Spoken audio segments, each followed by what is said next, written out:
Hello, hello. I'd like to welcome everybody to the HVAC Dealer Training Program. I'm so excited to have you here today, especially because of my guest. Tammy Kling is the world's top ghostwriter and has been a major player in a lot of companies. You guys are looking at her site right now.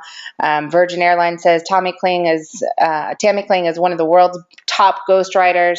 She has endorsements from major corporations, professional athletes, as well as CEOs and business owners across the nation, and has really been one of the most valuable players on our team. So I want to introduce Tammy. Before I get started, though, I want to make sure you guys know where to go. Of course, this is the HVAC Dealer Training Program, and this is sponsored by Amana, Goodman, and Daikin, as well as a host of distributors that are participating in the program. And this is strictly for HVAC companies to be able to leverage technology, content, and internet marketing in order to grow their business and accelerate growth overall.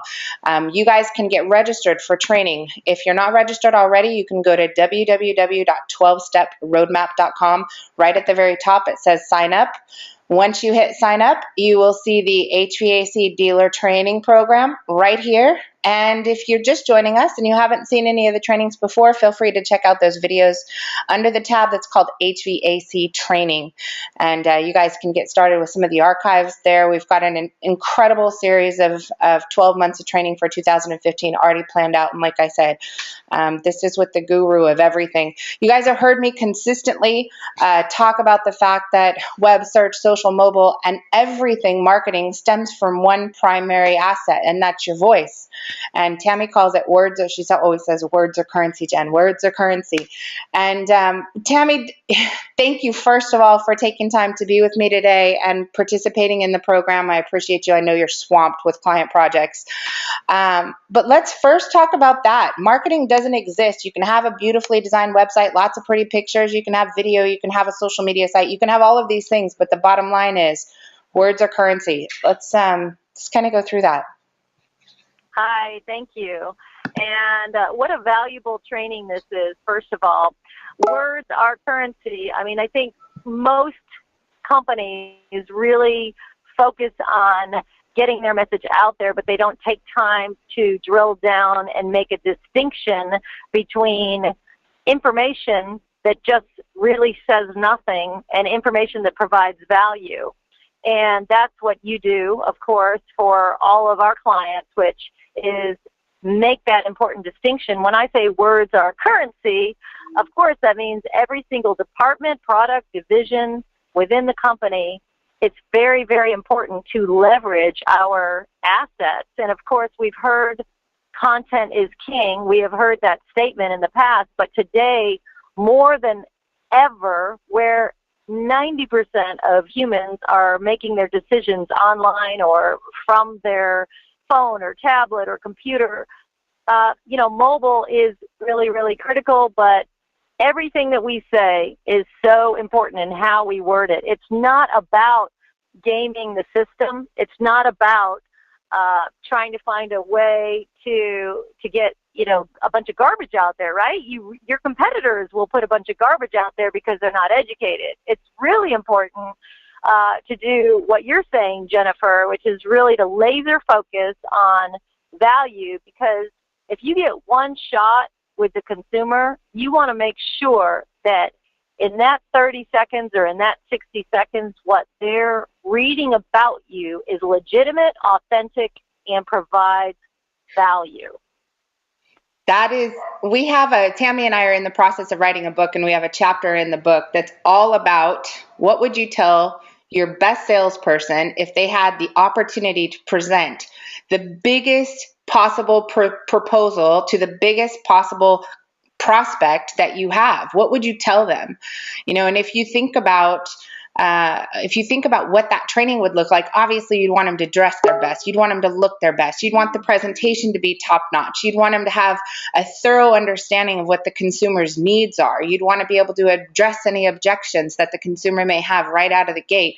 There's a whole host of things that you would do if you were in a physical presentation environment and if you were training your salesperson. However, when it comes to your web, your video, your social media sites, your mobile app, and so forth, a lot of times I notice that companies don't have the same expectation of their digital salespeople.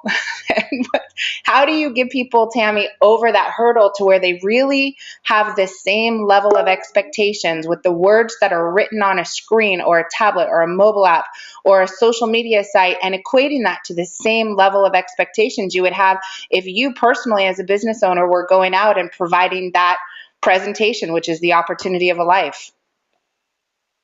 Well, and you hit the nail on the head, because the critical thing today is that we all have a lot more business flowing through our pipelines, no matter what industry we're in, because everyone finds us on the web. However, we also have the opportunity to lose that business. So 90% of any client that comes to you will already be sold by what they see on the web. And that's why your attention to value helps your clients double and triple their revenue. This is a very important distinction.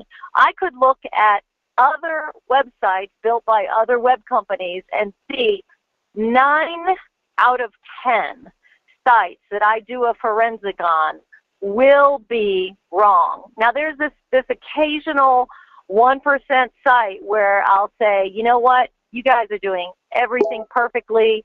You're focusing on the end user, number one. You're using language that draws the audience in immediately. Number two, you're not using too many words and a bunch of, information that doesn't matter. Number three, and you're providing a call to action. Number four. So those are very, very, very simple tips, simple to us, simple processes, of course, but it's kind of like changing the oil in your car. I mean, you might be able to, Jennifer, but of course, it's not an HLA. It's not a high leverage activity. It's not something I want to focus on because it takes me away from my core competency. So businesses really need to outsource it to you, the expert, and just say, take a look at our content. Let us write it, in a professional way that hits it one time, that draws people in, that actually speaks to our target market.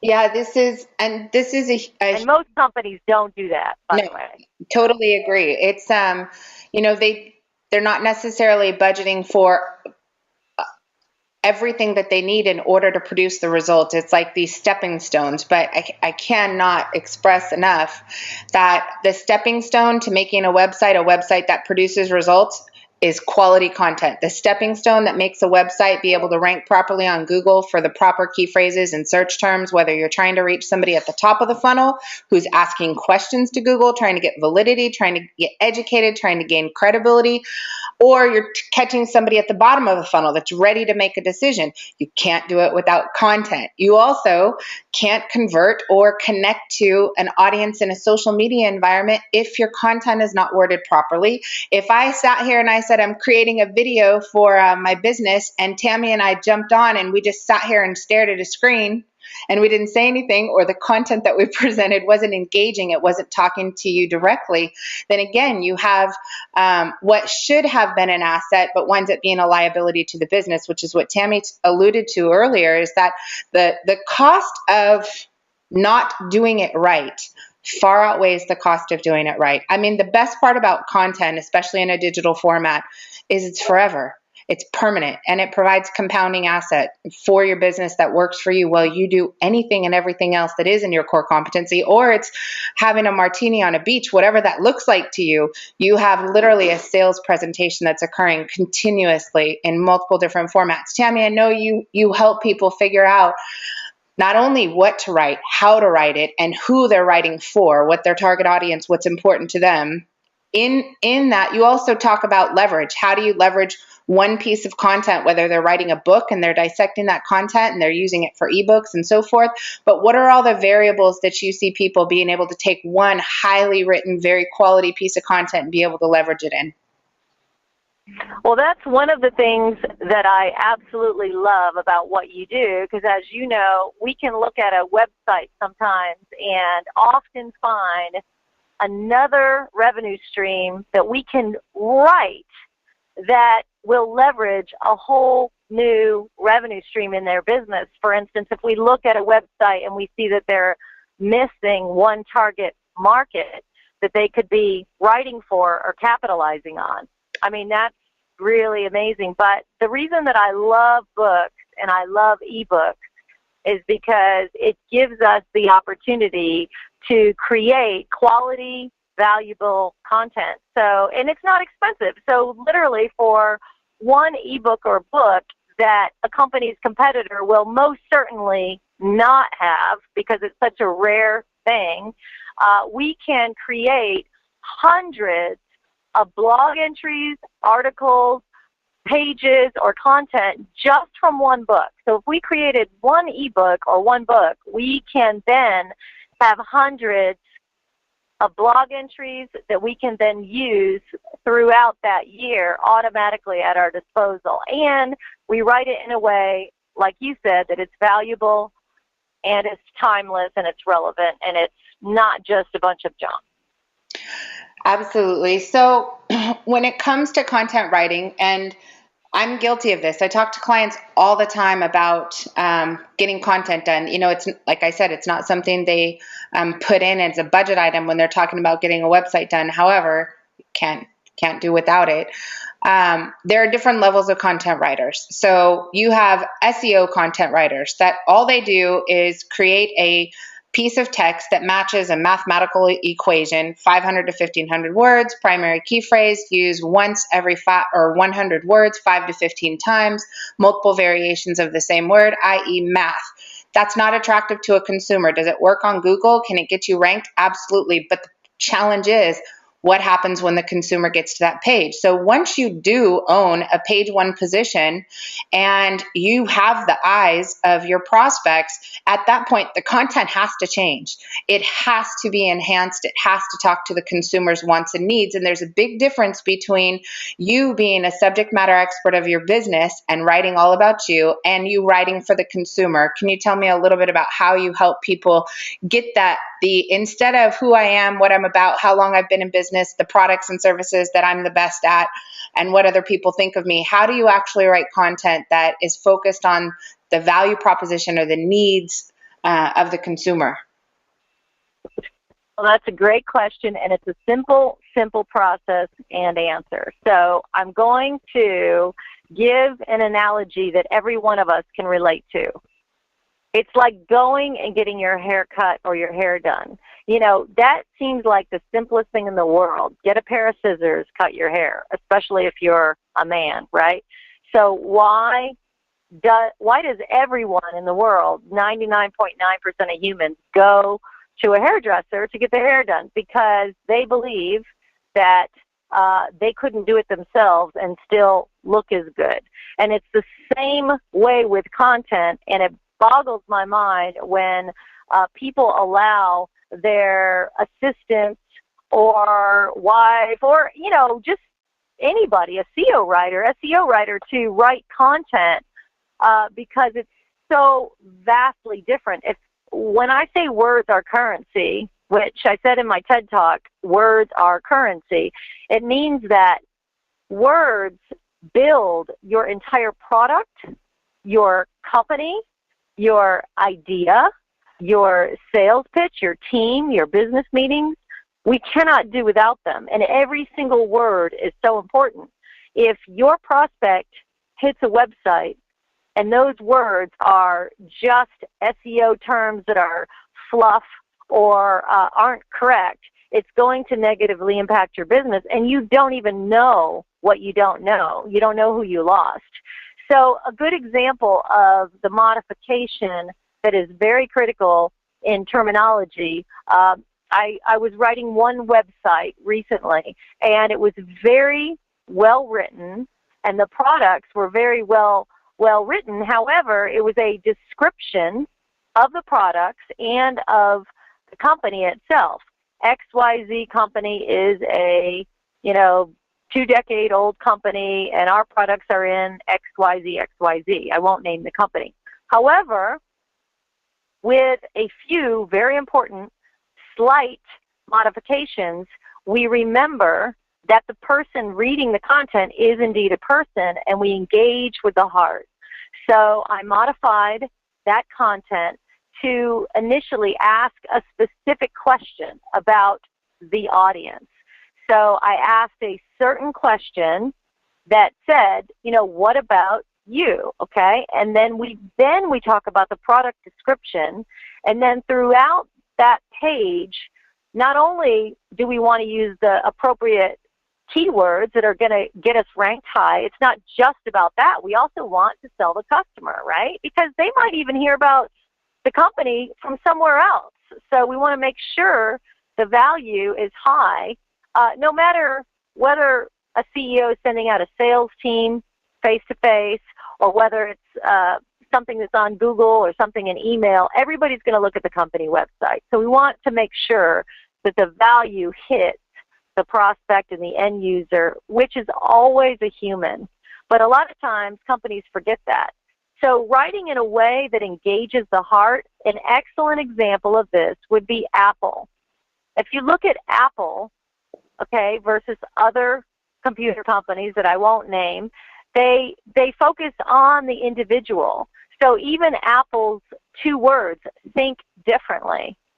They're not giving you product specifications, right? They're telling you to think differently. So what happens is they've engaged the heart of millions of consumers because everyone considers themselves someone that does or wants to think differently. And so that's what we do with a few word tweaks. We take brands from just wherever they are, elevating them to that next level, just like Apple, where with 2 simple words, we can engage the end user's heart and say, buy. Give them a call to action and tell them to buy. And we do. As you know, we actually tell them to buy. Yeah, I know you consider and you're trained in NLP. How does that play into the way that you write your content? Neuro-linguistic programming. Well, I think neuro-linguistic programming is certainly a very high-level writing technique. I don't know any other writer that does it except for us on our team, but I think it's very important. If you do it authentically, it's really critical. So what you're doing is, just like the top speakers in the world, you're embedding commands into your content. And what we do is when we are engaging with your audience, we look at your existing message that you want to portray. We do a forensic on that website for the company, and then we will embed commands into the writing that will anchor the audience with the outside world. So for instance, instead of them just thinking about your product in terms of your product, we want to embed and anchor through writing, through words, that will make them think about a company's product even when they're off of the web page. And I do the same thing in books as well. So this is the difference between a book like Good to Great, very simple term, right? Or The 7 Habits of Highly Effective People. Those 2 books are very powerful, right? Or Apple's Think Differently, or Nike, Just Do It. When people say just do it, that's a common term in the vernacular of the world, right? And so Nike has done a great job of anchoring their statement, just do it, because that's a term. Just do it. Just get it done. Do it. And they've done a great job of anchoring that to the outside world. So we do the same thing when we're writing content, very specifically tailored to the individual corporate message. And it is a very specific skill. And, for me, that's your business. Once we do it once, it's going to last a decade, right? Absolutely. I have a chapter in the book I was working on. I haven't sent this piece to you, but it's called the What's Next Mindset. And I only titled it that and it's about having a what's next mindset, meaning, okay, we've done, the chapter before that is do more of what works. And then it's have a what's next mindset. And the what's next was I was trying to get that to be my anchor in the book. So absolutely. Let's see here. So one of the things I noticed in the HVAC world, a lot of them, our clients are kicking tail on SEO. They're showing up page 1, usually position 1 through 6 for their primary key phrases. And the what's next for them needs to be that they have better conversion rates and are building more of a relationship. So one of the things we're talking about with them and their what's next strategy is they now need to provide some type of a giveaway that can do most of the sales work for them prior to engaging in the consultation. So in the past, all they've done is drive them to a phone number, get them to call, and then they have to have this big, long sales presentation and answer all of their questions and build the relationship on that very, very first call. So you and I are working on a set of ebooks that are custom to the HVAC world, but we can do it for anybody, of course. That allows somebody to go to your website, download an ebook, and that ebook does a lot of the work for you and presets that mindset.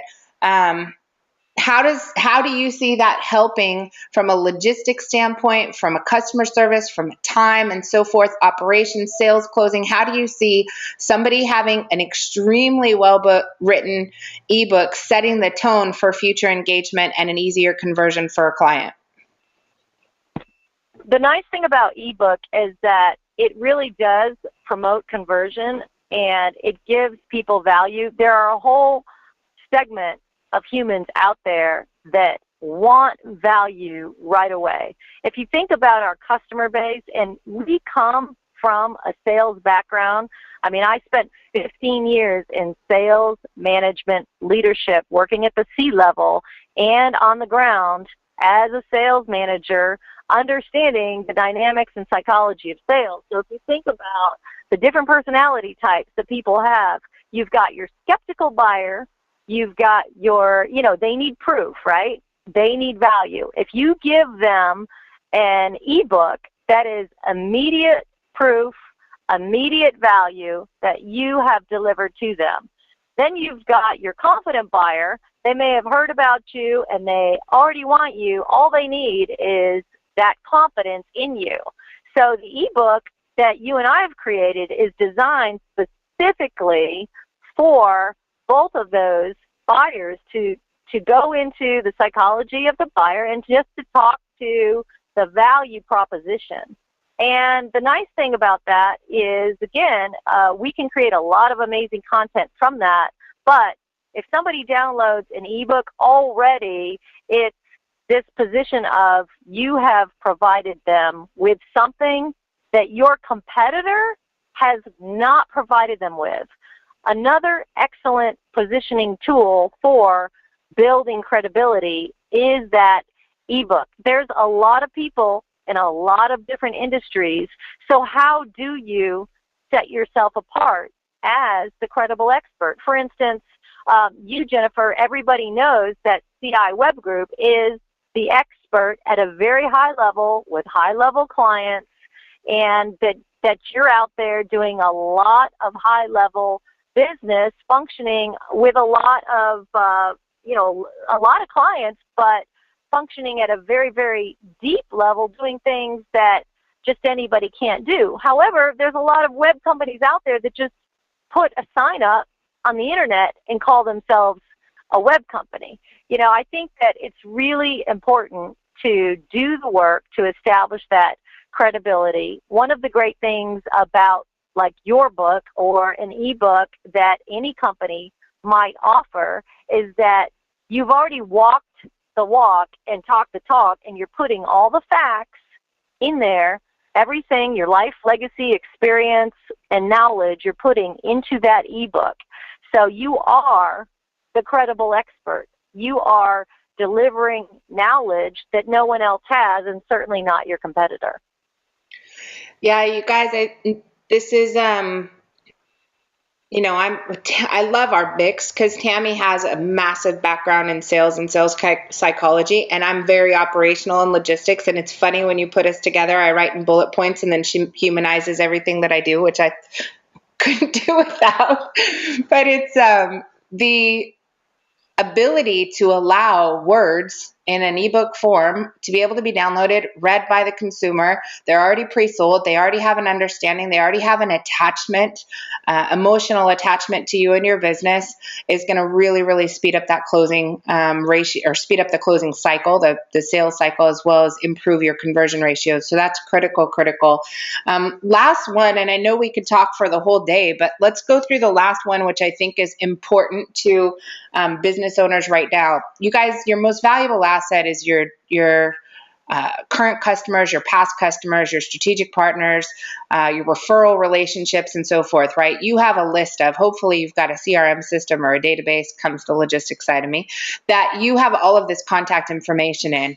And I think this is one of the biggest missed opportunities from a marketing standpoint, and your ability to convert or leverage technology to convert time to cash is in an effective email marketing strategy to those people who already know you, already love you, and maybe you're just not top of mind. So what are some things that people can do in order to put together an effective email marketing strategy to make sure that they are top of mind and in front of those contacts to either bring them additional upsells, to get them to do business with them again if they maybe have in the past, or possibly to increase the number of referrals that they're getting from that database or that list of relationships as well? What are your thoughts? Email marketing strategy is important. It's critical. And it has changed. However, the way that most people, 99% of companies, are utilizing it has not changed. And the tragic thing is that the consumer mindset today is all about compression. It's all about sound bites. We all know that. We all know that whether it's people looking on real estate websites for their houses and doing all their work up front, or whether or not they're going to CarMax to buy a car, or Craigslist, and they're shopping online ahead of time, no matter what the product or industry is, everybody is about compression, and they want fast results, and they want it in minutes. They want a fast connection and fast results. However, it's a tragedy when I get an email from a company that has not modified their content to fit the current consumer. So oftentimes you will get an e-blast or some sort of email marketing campaign, and if you look at it, it's like 2 pages of nothing but words, right? And I mean, how many people are actually going to stay tuned in? That's not going to lead to conversions. So you made a very good point, because email marketing is still very critical, but just in the last 15 months, the way that consumers are receiving content has changed. And you cannot do the old email newsletter of the past. You really have to compress content, which is what we focus on. So with ebooks, it's one thing. You're focused on delivering tangible value that walks them through a series of 6 important steps, right? That's going to provide them with instant value. With web content, we do want to compress it, but not as much. On each page, they're committed. The consumer is committed when they go to your website that they're going to read a page of valuable content. And of course, we want to make it SEO friendly. But when it comes to email marketing, our primary goal is call to action, call to action, call to action. So we can't do an epic newsletter like they did in the old days. That's a big no-no. We can't do a canned, long novel like the old days. We really have to compress it and focus on call to action, call to action, call to action, because the consumer psychology of the buyer and the audience when they're reading email is completely different than the consumer brain when he or she is reading your website. So think about it in terms of this. You go to buy a movie ticket, and you know when you buy that ticket and you get your popcorn and your Twizzlers, you know you're committed to 2 hours, right? And you're happily committed to 2 hours because that's what you signed up for. So think of that in terms of an ebook or a web page. Our buyer, your buyer, our prospect that we're going to win for you and dominating the market with content is in for a commitment to read your web page. But when it comes to email marketing, it's not the movie. It's a television segment that's only going to last 20 minutes before you go on to the next thing, or it's a Twitter comment. So on your email marketing, that consumer is inside their email. They're in their house, okay?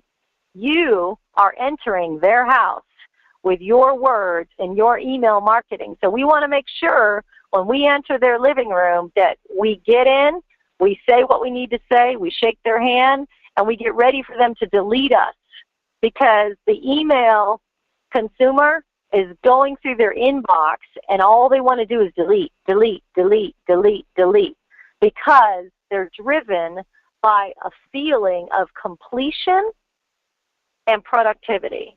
So it's a completely different psychology of the buyer.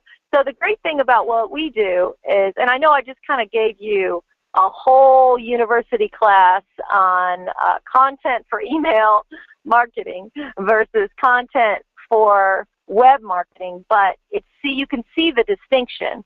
You know, I'm not an expert in any area but this, which is why I outsource everything from house painting to vehicle repair to whatever, because I'm just not an expert. You know, it's why we use ciWeb Group for all of our websites all across everything. You know, I am not an expert on that, but what we are experts on is content, and it's not just about the right words, it's about the right words at the right time and the right length.